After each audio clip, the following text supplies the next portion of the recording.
Listen, have you ever just went out searching for something, looking for something? You didn't know what it was, but you had an idea. And so maybe you bought it or you visited it or you called them.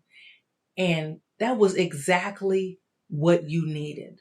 Like, you finally get me. You found somebody, you found someone that truly gets you. Has that ever happened to you? Have you ever just ran into something or heard a message that you said, oh my gosh, that is the same thing I believe, or that is the same thing I think, or I've been said that. And then you start, extracting and researching and pulling everything that this person has ever done because they get you, they understand you, even though you've never met maybe. But they get you. You are understood. Maybe they said it in a way that you've been saying it, but not how they said it. Has that ever happened to you? Like, you finally get me. You found somebody.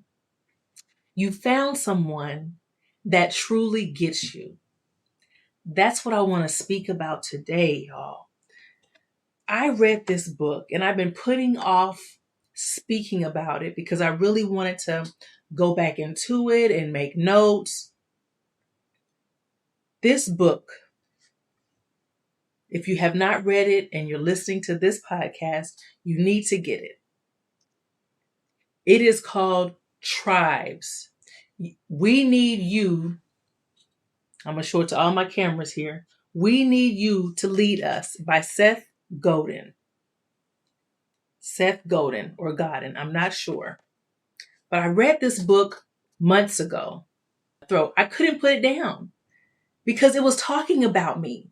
If you go back to all of my podcast episodes, I have given you example after example after example of pretty much everything that he's spoken about or written about in this book. And so I'm like, you are talking directly to me. This is what I've been trying to say, but he just said it so much more eloquently. Here is an excerpt from his book, okay? So here we are. We live in a world where we have the leverage to make things happen, the desire to do work we believe in, and a marketplace that is begging us to be remarkable. And yet, in the middle of these changes, we still get stuck following archaic rules, stuck in industries that not only avoid change, but actively fight it. Do you hear that? Stuck in industries that not only avoid change, but actively fight it. Even if that change is for betterment, it's for improvement, they still fight it. Why is that? I speak about this. Stuck in fear of what our boss will say. Stuck because we're afraid we'll get into trouble. Now, that's one thing I never experienced. I was never fearful of management. I was never fearful. I don't like to say boss, but I was never fearful. I was the one that went ahead and asked, went ahead and said it. I wasn't fearful, but in the back of your head, I always tried to plan it out. Okay, if I say this, then they'll probably say this, right? I always tried to think ahead. It was never fear, though. Then it says, most of all, we're stuck acting like managers or employees instead of like the leaders we could become. We're embracing a factory. We're embracing a factory instead of a tribe. We're stuck acting like managers and employees instead of like leaders. There is a difference. In the workplace, there are multiple types of people based off their actions and their reactions. Some employees will do anything that's requested of them. Anything. Whether they disagree with it, where it goes against company policies, procedures, where it goes against their own morals, they'll still go out and do it and then, be upset about it or, complain about it. Maybe not even say anything and just go ahead and do it. That was not me. That was not me. I did have limits. I did have boundaries. There were some people in there that would allow their manager to speak to them any kind of way. That was never me. And I'm not saying that I'm better than them at all. I don't know what they were going through, but they allowed it. So they were in fear. And in those instances, this is what he's referring to, in my opinion, is they're embracing a factory instead of a tribe. A factory is do this, do that. You'll be punished if you don't. Tribe is, what is the problem with this? What do you think about it? Is there a way to improve this? If I let you be in charge of this, how would you improve it? That's more of a tribe mindset. Okay, so let me continue. It says, how was your day? Is a question that matters a lot more than it seems. And when I read that, that's part of my workshop facilitation. That is an important question that is not always asked in the workplace. Managers, are you asking your staff, how was your day? Employees, are you answering the question? Are you open to answering it? And what happens is sometimes the relationship is already strained. And so managers are trying to pull information out of you that's not welcomed or respected, because you really don't care, because the manager probably really doesn't care. They're not concerned. And they've shown that by their actions previously. Okay, so he goes on to say, how was your day is a question that matters a lot more than it seems. It turns out that people who like their jobs the most are also the ones who are doing the best work, making the greatest impact, and changing the most. Now, this is only page 11, y'all. This is only page 11, and it's touching on so many different pieces and aspects that I've been speaking about in all of my episodes of my podcast. He gets me. He understands me. He's speaking to me. He's talking about me. Is he talking about you? Can you relate to any of this at all? How many of you are entrepreneurs only because of your experiences in the workplace? You said, I can't take any more of this. Whether it was how you were being treated, or the policies, or the expectations.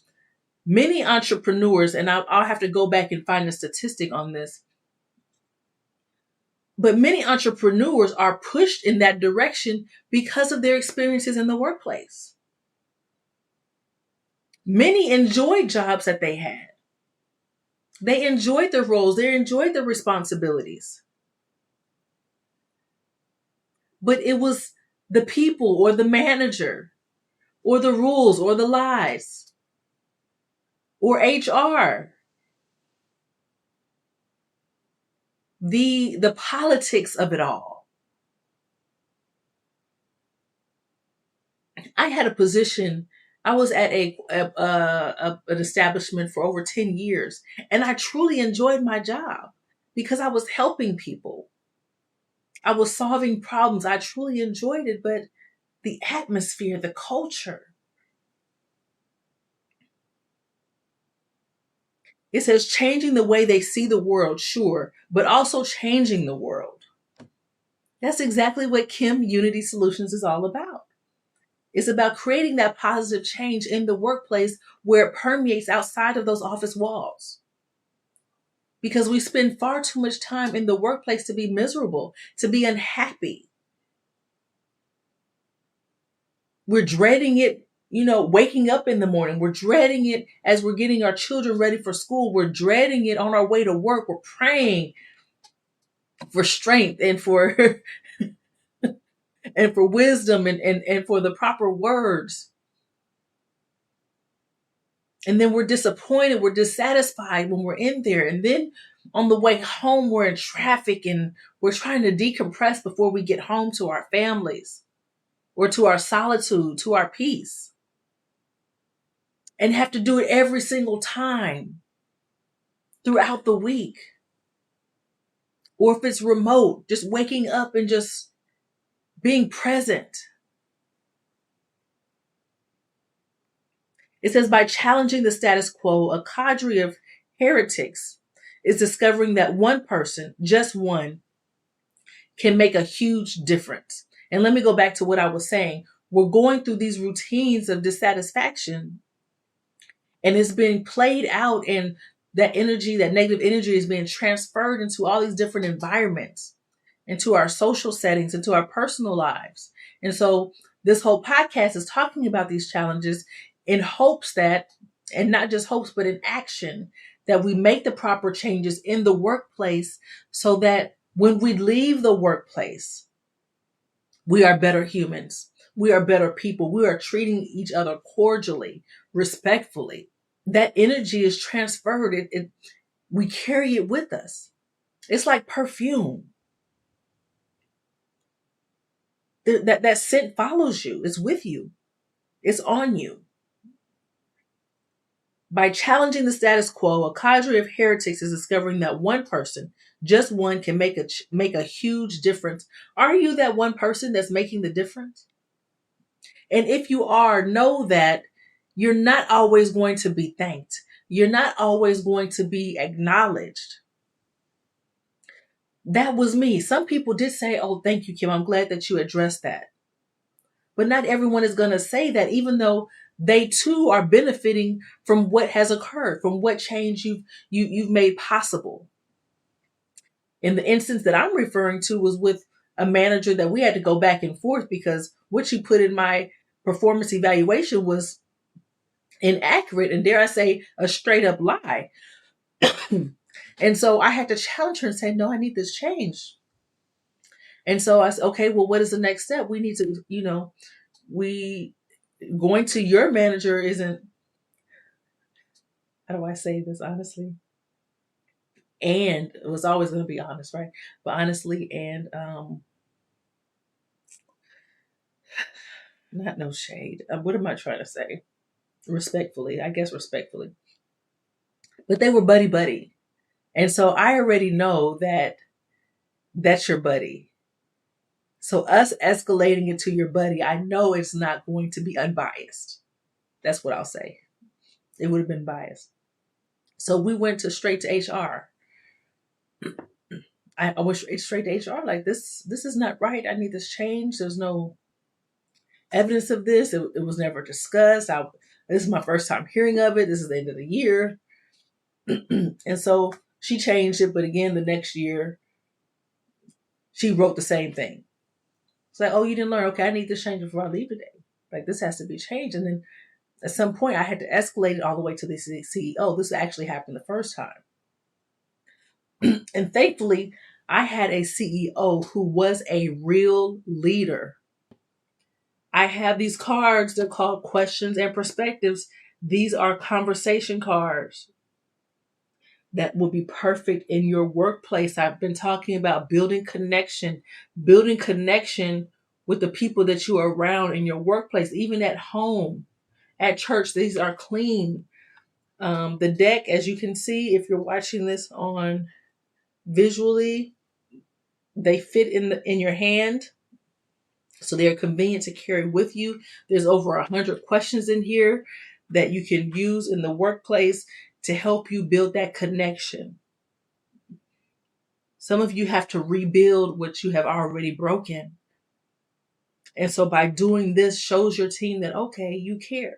And it's not, what I really love about these cards I've created is that I made them for me, right? There are so many people out here that believe that, they're introverts. That's why they don't want to contribute to the conversation. Or somebody told them that they are antisocial when really they're not. They're bored.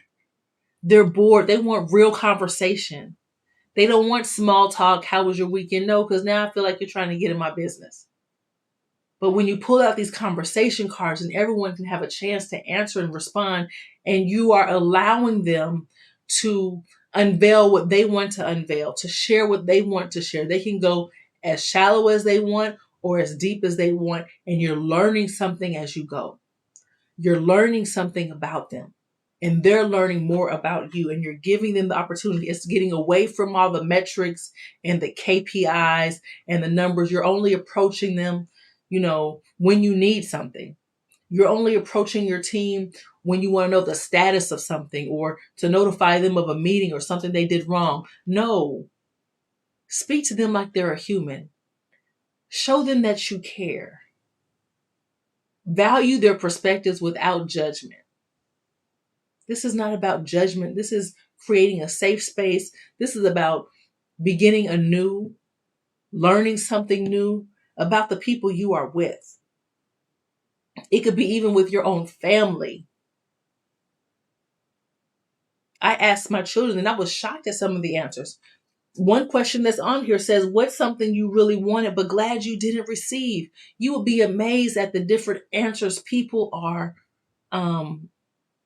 sharing. You will be surprised.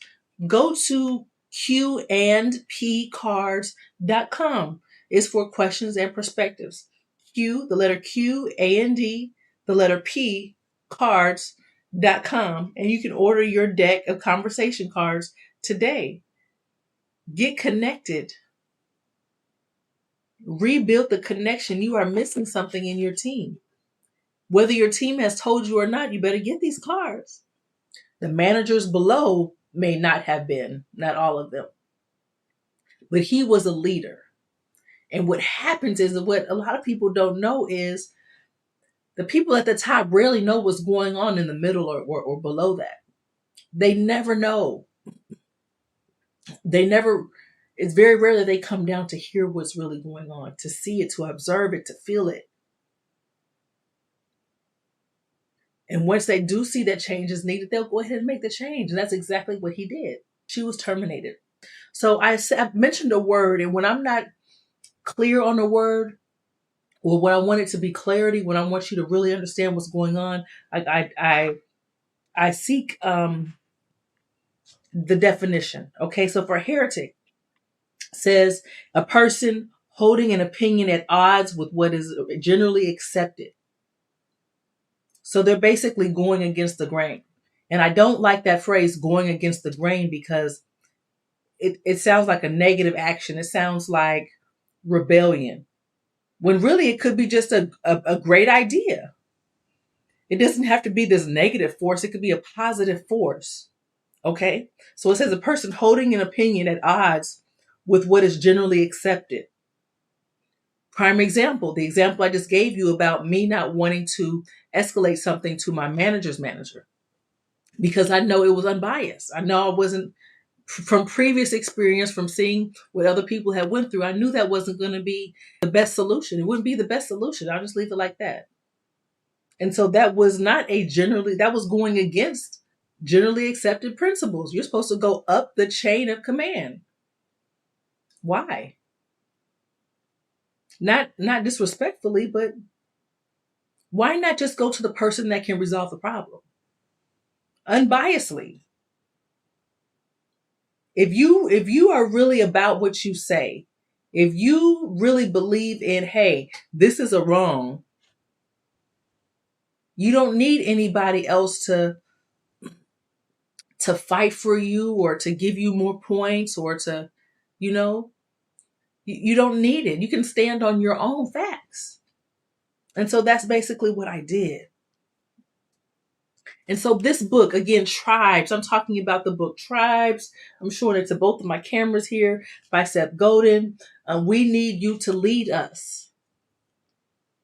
If you are in the workplace, if you are in management, if you are in leadership, if you are in HR, I suggest that you all read this, because you're losing some great people. You have went through, the hiring process and the onboarding process, and you have, read through these resumes, you have interviewed, you have found some great people. but they're not treated as such once they get in the workplace. You want them to behave like a factory when really they want to share their new ideas. They want to bring in the experiences that they've had that can benefit you and your organization. And they're getting shunned and they're getting punished and they're getting written up.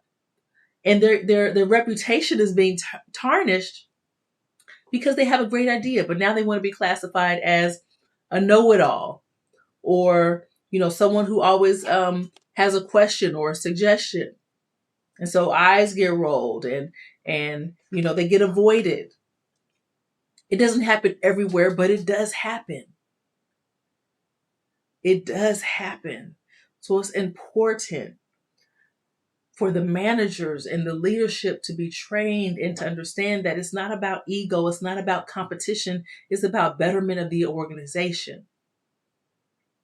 And when the organization, improves, that department is stronger. The employee morale is increased. These are things we have to think about. Now, mind you, what I have just read are only 2 paragraphs, one from page 10 and 11, and there's so much more to go within this, but I definitely wanted to share that with you. So now you know what a heretic is. And I'm just going to go through some great points that he put in this book, and I suggest you all read it. And this is just basically going to be like, I guess, a book review of tribes. In this book, he also mentioned that everyone should lead. I totally agree with that. I am for that. Leadership is not just at the top. If it's just at the top, you're doing something wrong. If it's just at the top, that means that you're insecure.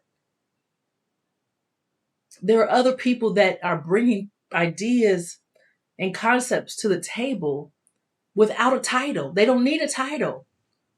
I could care less about your title. I say it all the time. Your title only determines your level of pay, not your level of respect, not your level of knowledge.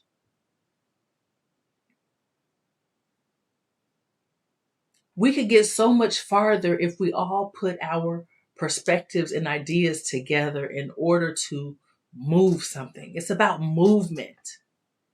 It's about forward progress. It's about growth.